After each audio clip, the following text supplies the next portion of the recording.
Au jour du jugement, beaucoup seront surpris.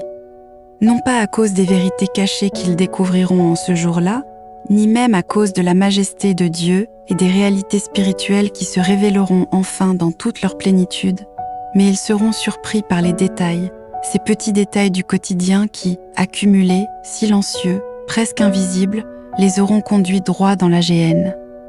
Beaucoup s'attendront à de grandes sentences, des crimes spectaculaires, du meurtre, du viol, des actes abominables dignes des pires condamnations. Mais les masses seront étonnées, profondément, douloureusement étonnées, de se retrouver en enfer à cause de TikTok, à cause de YouTube, à cause de Facebook, à cause d'une série télévisée, d'un groupe de discussion, d'une habitude anodine en apparence, mais qui, jour après jour, avait volé le temps de Dieu dans leur vie. Mes amis, les temps sont mauvais. L'ennemi ne dort pas. Il multiplie les stratégies avec une précision chirurgicale pour endormir les consciences des masses, afin de maintenir dans la captivité le maximum d'âmes possible, non pas par la violence, non pas par la persécution ouverte, mais par la distraction, par le bruit, par le remplissage progressif de chaque espace vide qui aurait pu être occupé par Dieu. Pendant que tu regardes et écoutes cette vidéo, tu dois certainement te dire que tu es chrétien, enfant de Dieu, racheté par le sang de l'agneau. Et pour certains d'entre vous qui avez connu l'expérience de la réelle repentance, cela est vrai. Cette rencontre avec le Christ a été réelle, les larmes étaient réelles, la transformation était réelle. Mais laisse-moi te poser une question qui doit te déranger ce soir. Une question que le Saint-Esprit m'a posée à moi-même avant que je te la pose. Est-ce que ta relation avec le Seigneur Jésus-Christ est aussi vraie, aussi sincère, aussi forte et bouillante qu'à tes débuts? Ou alors, et je te demande d'être honnête devant Dieu en ce moment, elle a fini par se refroidir? Je me souviens du temps où je m'enfermais pour prier. Pas par obligation, pas par programme, mais parce que quelque chose en moi brûlait. Je m'enfermais des heures dans la présence de Dieu et le temps passait sans que je m'en rende compte. Je lui parlais de tout, de ma vie, de mes peurs, de mes rêves, et lui me parlait en retour, pas toujours par une voix audible, mais par cette paix profonde, cette clarté soudaine, cette certitude que j'étais connue, aimée et tenue dans sa main. Je me souviens aussi de l'époque où j'ouvrais ma Bible avec une attente, une vraie attente, comme quelqu'un qui ouvre une lettre d'un être aimé, impatient de découvrir ce qu'il allait me dire ce jour-là.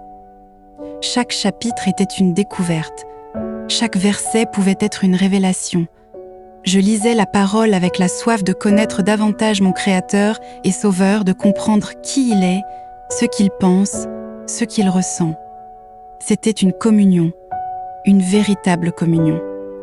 Et puis, sans que je m'en rende vraiment compte, les années ont passé. Et quelque chose a changé. Je priais encore, mais plus avec ce désir ardent de rencontrer mon Sauveur. La prière était devenue une formalité, une case à cocher. Et les rares fois où je me retrouvais vraiment chaud spirituellement, ce n'était plus pour simplement être avec lui, c'était pour lister mes problèmes et exiger des solutions.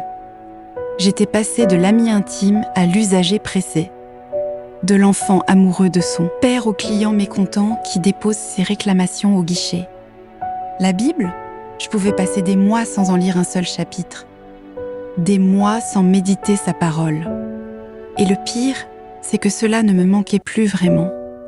Le manque lui-même avait disparu. L'appétit spirituel s'était éteint si graduellement que je n'avais pas senti l'extinction. Pourtant, j'allais à l'église. Je levais les mains pendant le culte. Je parlais de Dieu autour de moi. Je prêchais même l'Évangile. En apparence, tout allait bien.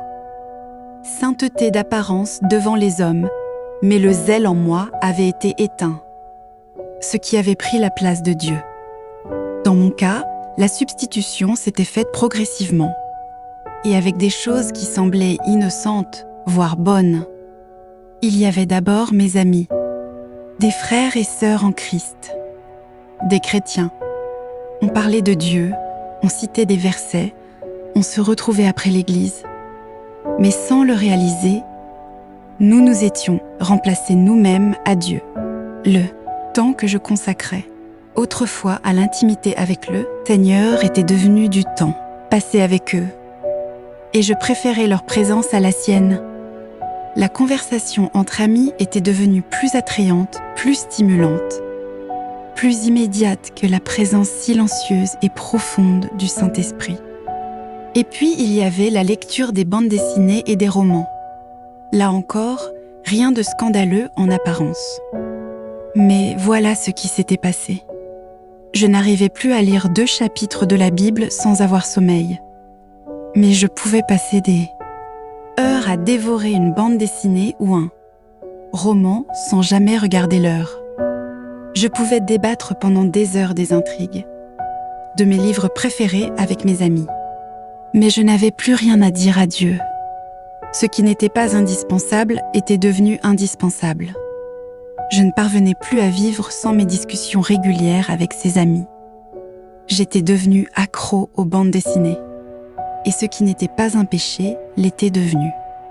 Non pas parce que la chose elle-même était mauvaise, mais parce qu'elle avait usurpé la place qui appartient à Dieu seul.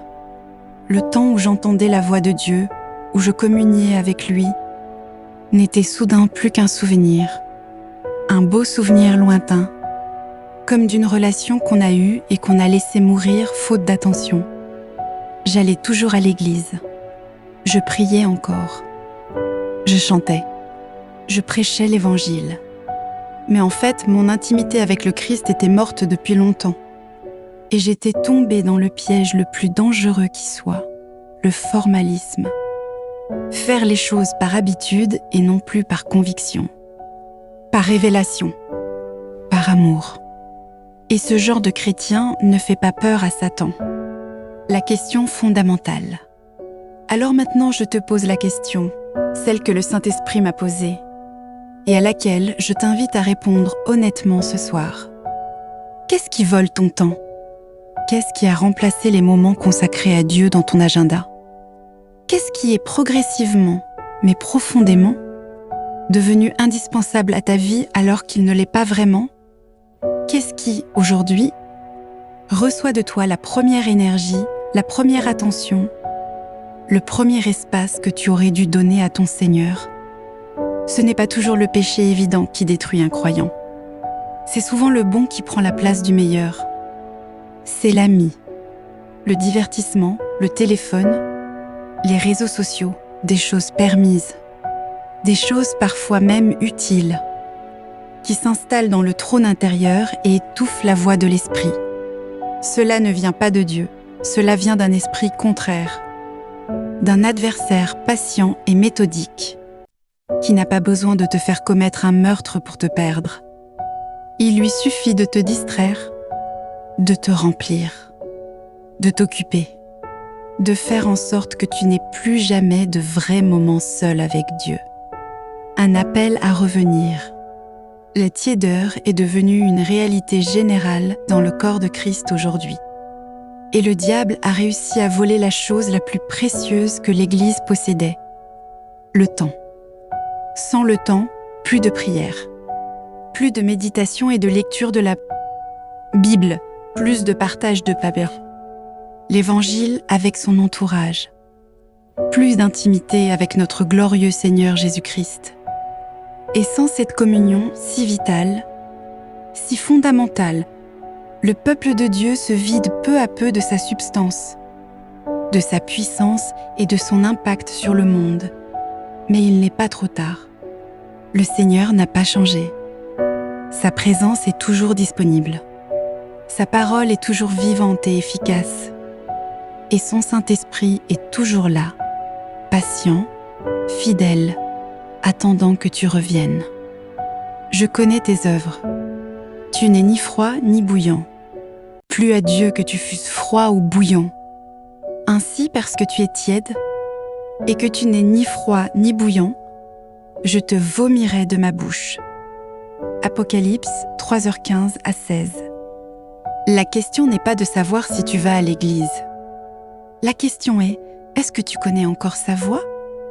Que le Seigneur touche chaque cœur qui lira ces mots. Que sa présence redevienne le trésor irremplaçable de chaque croyant. Et que ce qui a été volé soit restitué au centuple.